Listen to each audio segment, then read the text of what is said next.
Hi, I'm Tim Williams. I'm the lead litigation attorney here at the firm. In this video segment, I'd like to talk about bursitis, and specifically shoulder bursitis. Thankfully, I have an easy way to show you what exactly that is, because for most people, it's difficult to imagine without actually seeing with your eyes.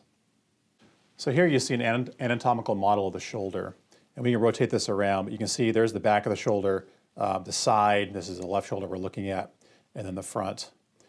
Removing layers of the shoulder, we can remove the skin. It shows you the muscles, the nerves that are in yellow.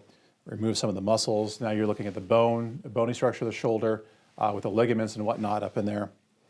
Remove some more of the muscles and the nerves themselves. And now we have this, this nice, clean-looking shoulder girdle. Okay, so what we're focused on is this structure right there.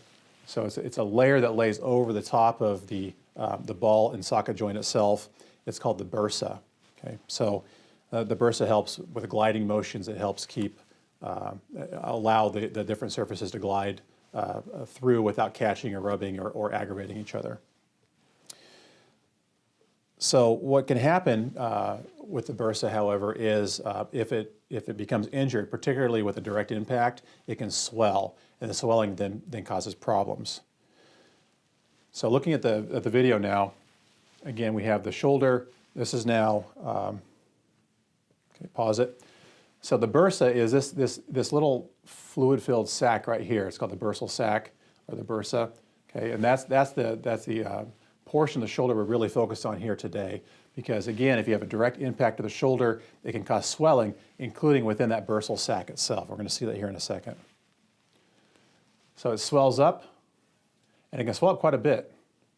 Now you can imagine, I mean, remember how thin that was here a second ago? Now it's filled with all this fluid. Okay, and the fluid itself, the pressure on the bursa, it causes pain. But in addition to that, it causes difficulty with the muscles that are crisscrossing each other from gliding. It causes difficulty with motion. There's your AC joint up here. There's the ball of your humerus or your shoulder or your upper arm, excuse me, here.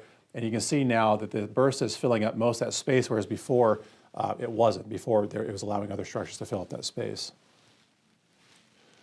So then with movement, there again is the bursa now. We're looking at the outside of the bursa. It's now swollen, okay? So this is after the injury. It's now swollen. When you move up, you can see the issue. Now suddenly it's taking up all that space, and so you go to raise your arm, and it's pinching the bursa. It's pinching the AC joint. So you're getting pain in the bursal area, the AC joint area. Again, there's a lot of connective tissue that we don't visualize in this particular view here that's surrounding that as well. So it's all just adding insult to injury. So you get the pinching involved, and it's no fun. Trust me, I've actually had this happen in my past as well. So you get the bursa because it's swollen. The best method to address that ideally is with anti-inflammatories. Sometimes over-the-counter anti-inflammatory, or excuse me, prescription anti-inflammatories would work. More often than not, however, you go see an orthopedic surgeon. What they do is they inject a steroid into the bursa itself, and that then takes care of the problem. In my case, that's all I needed. A couple of days later, it was gone. There was no more pain. I haven't had an issue since, and that was 12 years ago at this point.